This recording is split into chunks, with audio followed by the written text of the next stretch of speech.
And I'm John. And we're the geezers on the go. Go, go, go.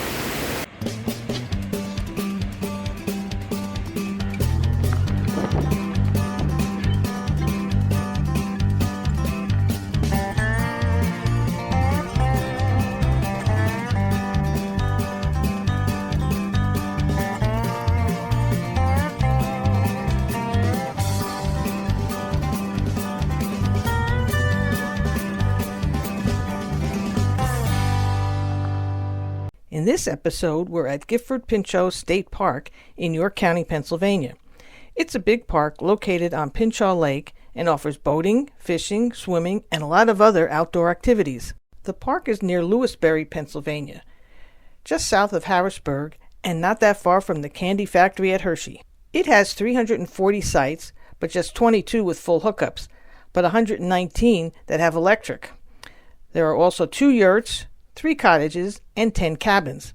And they have an equestrian area and lots of hiking trails. There's also great antiquing nearby and a couple of quaint little towns. And on the other side of the lake, the park offers tons of recreational opportunities, including the massive Quaker Race area. We're here at Gifford Pinchot State Park in Lewisberry, Pennsylvania, sort of southwest, not even that far from the Maryland border. Very pretty site, and right at the end of our site you can see down to the lake, and around the corner are some yurts and cottages. We have, like I said, full hookups here, and it's paved up until where your car is, and then it's sort of a gravel surface, but it's very wide. And lots of space, a fire pit and table, a little close to maybe the people next door. But what's nice about this place, like I said, a little close there, but come around here, if you had kids, you could easily set up a tent back here, or have a game of catch or frisbee or something. And we'll come back around over here. I guess we had pretty good rain, so I don't know if this wall here keeps things out, but it goes pretty far back, so if you had a pretty long rig, there's no blocks back here that you couldn't go back farther. And you have here the water and electric, and if you didn't want to use your inside plumbing, there is a bathroom right there. So you have all the modern conveniences. Just around the corner from our campsite, which is behind us, you come on this other part of this B loop, and there's quite a number of sites down here. They have either electric or nothing, as opposed to our end has full hookups. They don't have any water at any of these sites because maybe they're afraid that it would freeze in the wintertime. We're sort of southwest Pennsylvania, so maybe that's why, but most of the ones on the lakeside here are dry camping, except this one here does have electric, just a few, and the ones on this side have electric. This is the around 300, 315. A lot of these sites are a little bit smaller, but very wooded and very pretty. And if you had a site like this one's not bad, with a little pop-up in it, you have a peekaboo view of the lake, and it does have electric, and then your fire pit's down below, so kind of nice. Like I said, these are all kind of nice if you had a tent or a pop-up or something small, because you're pretty close here to the lake. Your picnic table's down here, and there's a fire pit, and you could walk right down to the lake, maybe go fishing. And if you were tent camping, and we don't, but I look at some of the sites, the 322 would be an excellent spot, unless you had a van or something. But you had a nice tarp to bring down here, and the nice flat area here. Have a nice fire pit over here, in this big picnic table. But you could probably go swimming right out here and go fishing, because there's actually a concrete slab down at the bottom here. And if you have some surf shoes or something, you could come right out and go swimming. Beautiful spot. And all of these sites on the other side of the dry campsite by the lake, all these have electric.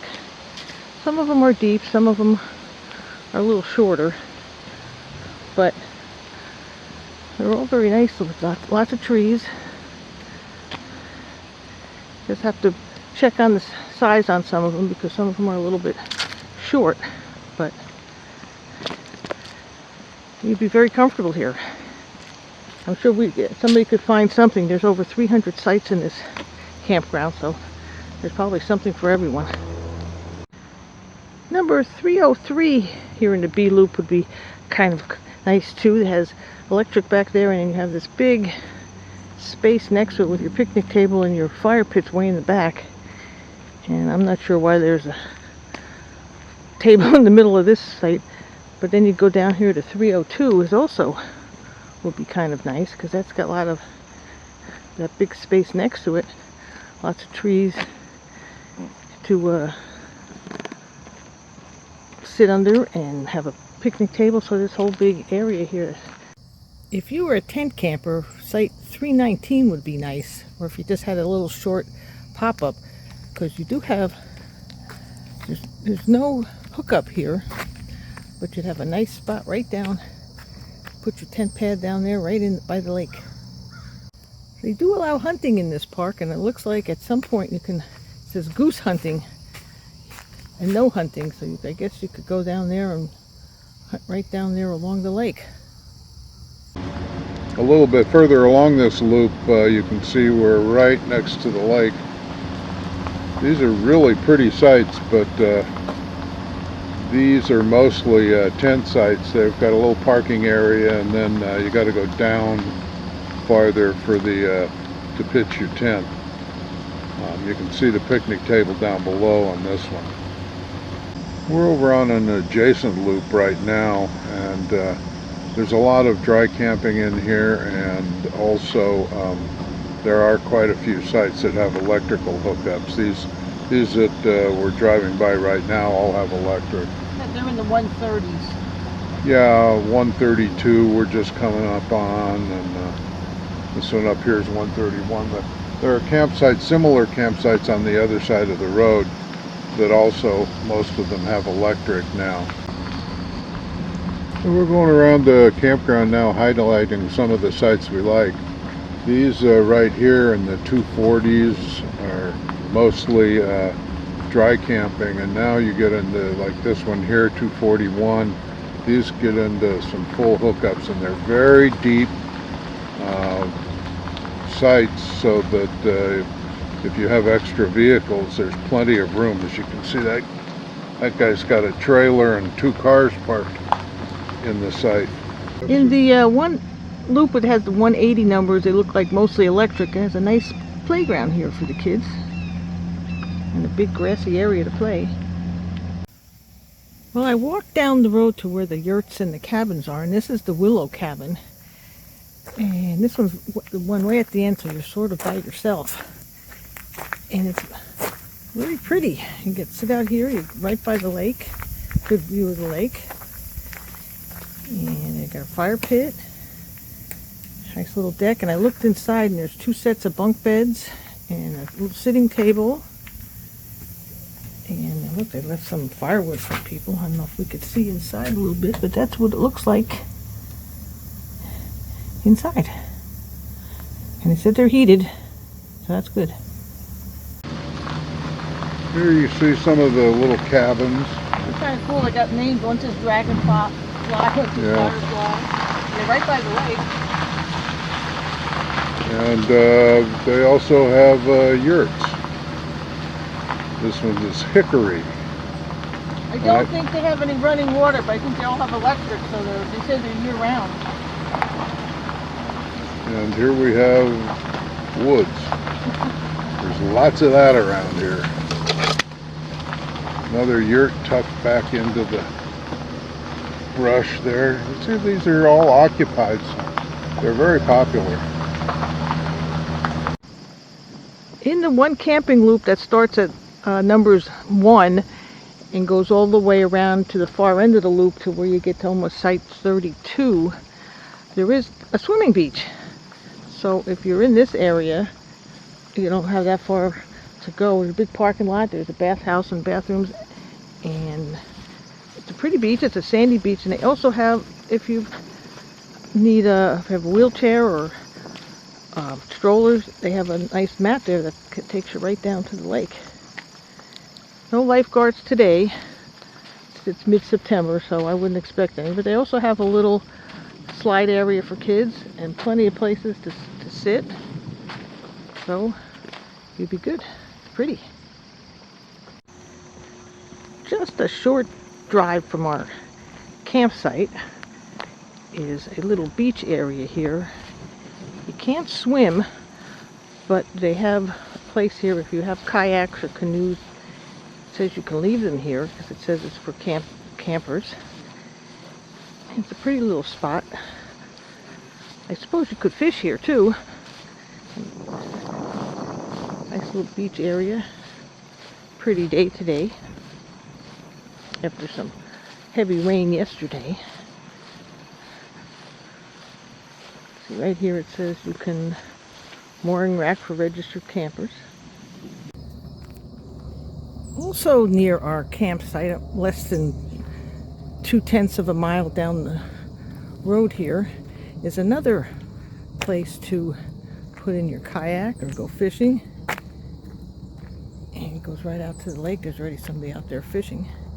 You have some benches and also some places where you could leave your kayak and tie it, put a chain on it there. It's a nice campground here. It's pretty big. It has about 3 or 4 different loops. It has over 300 campsites. Yeah, it's only 20 full hookups. Right, and about 100 ones are just electric, but all the rest of them are just dry camping. Yeah, the only thing you have to be careful about with this park, especially if it's full, and you want to bring a big rig, there's a lot of very small campsites in this park. It's very tent heavy and small rig. So before you, when you're going to try to reserve a spot or whatever, just make sure you're going to fit in the spot. But over here, there's some little boat launches for kayaks and stuff. There's another boat launch to put some small boats.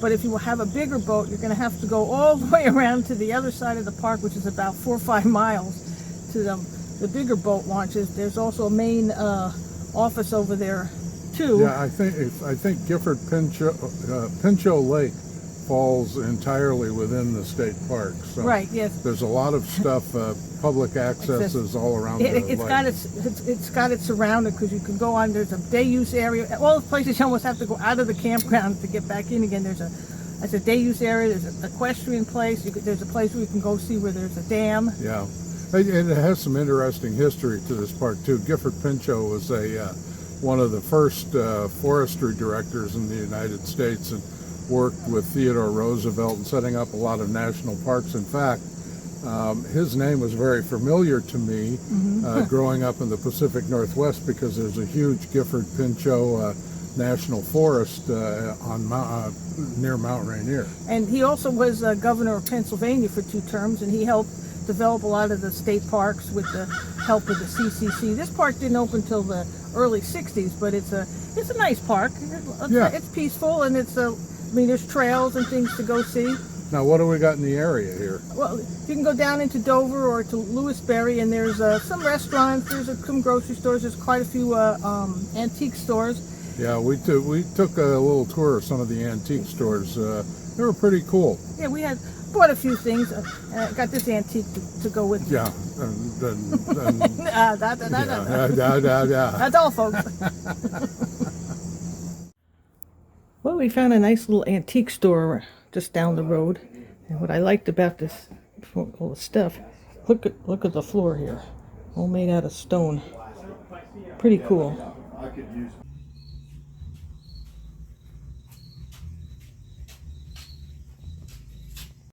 Stopped in another antique store that's down from the campground and then saw this. This is really cool.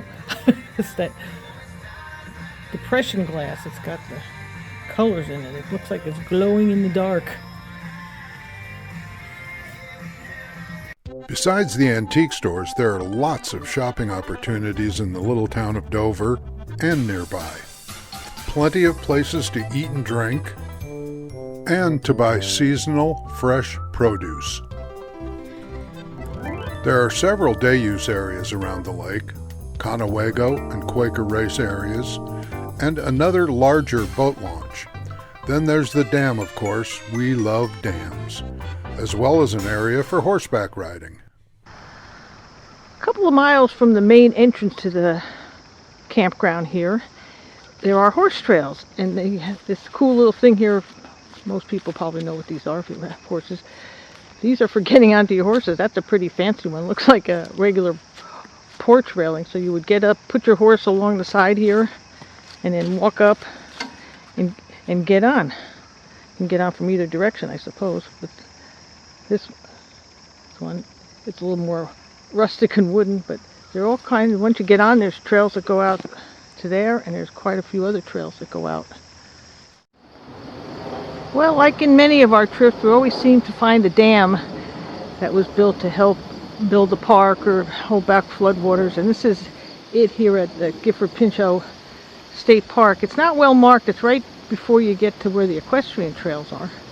And it looks like in more water they would come down through here and down through the creek. So here it is, this Gifford Pinchot Dam on Lake Pinchot. Well, I decided to walk up the hill near the spillway of the dam, and they said there's supposed to be a lookout point, and there is. There's where the water would go over the dam,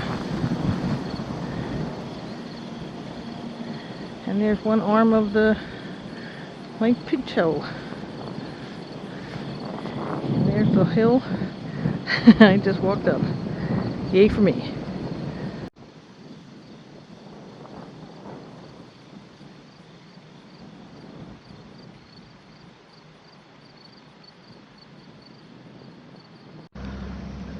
About a mile or so outside the campground area, you have to actually go out of the campground park area and then drive down the road and then come back again into this as a day use area. It's a Conewago area, and it's huge, and lots of places to picnic.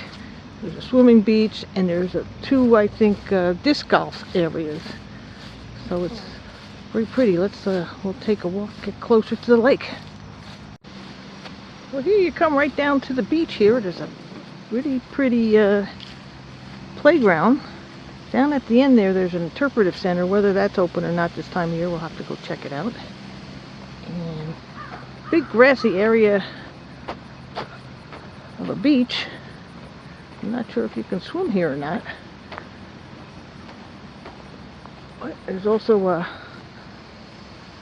boat launch over there, I guess, for kayaks and things. It'd be a very pleasant place to spend the day. Well, there is swimming here, but it's not open right now. Well, again, like I said, it's in the middle of September, so you don't get much swimming this time of year. But come down here, it'd be a nice grassy place to swim. The nice thing I'm looking here, there's no geese. A lot of times this time of year, the geese take over. But once you come down this little concrete barrier, looks like it's sort of a sandy, gravelly bottom, and right out to the lake. Now, this would be a great place to spend a day here, having a picnic, sitting out here looking out at the lake. There's somebody fishing. Very pretty.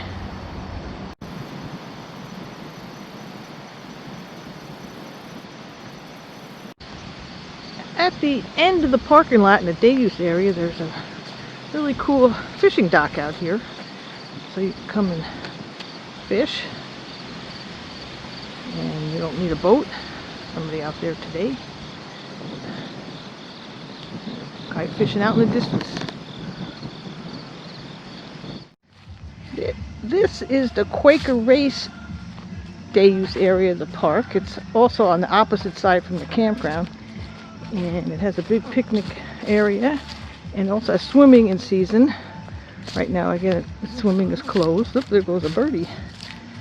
And you hear some music in the background. Somebody's got some really loud music playing. But looks like it'd be a nice area to come for the day. They have little grills. Right now, it looks like they're doing some reconstruction or putting some mulch and stuff around the trees, and looks like they're redoing the parking lot up by the main pavilion here.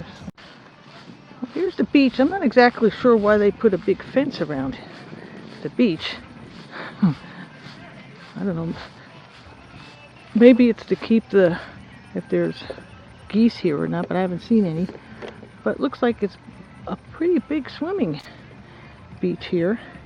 And I think almost directly across from here is almost where the campground is. So we're at the far end of the lake here. Well, I don't see anybody fishing here, but it looked like it'd be a nice place to go swimming. Might be a little grassy, but get a blanket, you'll be good. It looks like in season they have a big pavilion here that looks like you can do changing station. There's a ranger station. There's probably a big concession stand, get something to eat. And down at the end is a big playground. And they also have an area, I guess, must be a handicap area where you could take your a wheelchair or something down into the water. Well, on the other side of the lake from where the campground is, there's a big park office at the corner, and then you come down here and there's a big boating and fishing area that you could go out. Don said those look like perfect place to sit in the park bench and fish. And then you could park your boat, your trailers over here. And then there's another big area over here. There's a fishing pier and places to also launch your kayaks or your canoes. Well, what I thought was a fishing dock is actually a boat. I thought this was a dock over here. So this must be what they go out with, check the fish, or maybe they even give tours. I'm not sure, but these are all the boats that belong to the Pennsylvania DCNR. We left Gifford Pinchot with a sense of accomplishment. We think we saw it all, or most of it anyway, but now it's time to move on. We're glad you hung in there with us, and as always, we'll see you down the road.